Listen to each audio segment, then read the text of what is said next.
Hello，先生你哋好啊，係飛去邊度嘅咧？我飛個墨爾本。好麻煩 passport 借一借俾我，好幫你做登記先。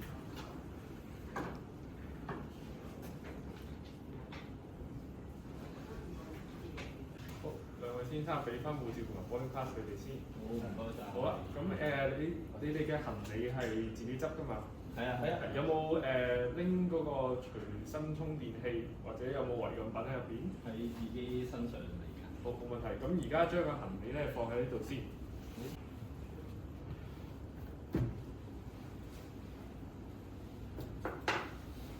係。另外咧，因為你係殘疾人士嘅關係咧，我哋會有特別嘅服務去優待你哋嘅。咁咧輪椅嗰方面咧，你自己嘅輪椅咧，我哋會將佢放咗去寄存先。然之後咧，我哋會叫同事過嚟咧，俾一個我哋香港機場嘅輪椅俾你。然之後咧，帶你去上機同埋行呢個優先通道嘅。好啊，唔該晒。好，我想問。咁我而家叫一叫我嘅同事過嚟去幫你先。係有咩問題？我想問就係、咁，我呢個行李咧，因為係額外啊嘛，咁係咪要收費嘅？即係托運價。當然唔使收費啦，我哋要讓殘疾人士都可以輕鬆咁樣去搭飛機。好，同事過一過嚟啊！呢位先生你好啊，我係 HKI 嘅職員，依家為你遞上呢個專用嘅，請過嚟。係，唔該晒你嘅。好，我哋依家等埋你家屬，陣間行特殊通道。本嘅輪椅我哋要先寄存咗先，咁第一陣你可以跟埋你嘅家屬一齊行特別通道嘅。唔該晒。好，先生呢邊請啦。我哋而家為你行專屬嘅特殊通道。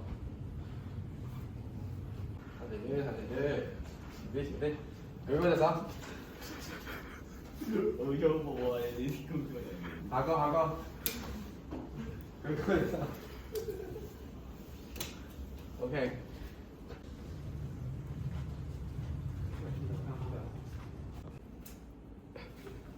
去邊㗎？去墨爾本嘅。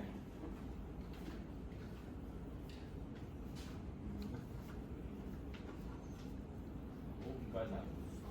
下一位，跟住下一個。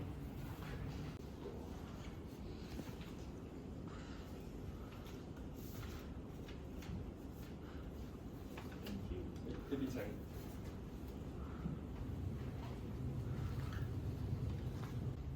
歡迎光臨。先生你坐邊個位？我坐1A B。成個睇下。好，唔該晒。先生，呢個係兩位。我而家依家麻煩咧解開嗰個船底，係啦，呢樣咧就起身啦，咁咧你就坐落去咧，係啦，咁你可以拎做個輪椅啦。先生去到當地就坐低啦。先生去到當地就會有專人服侍你啦。好啊好啊，唔該晒。見。拜拜。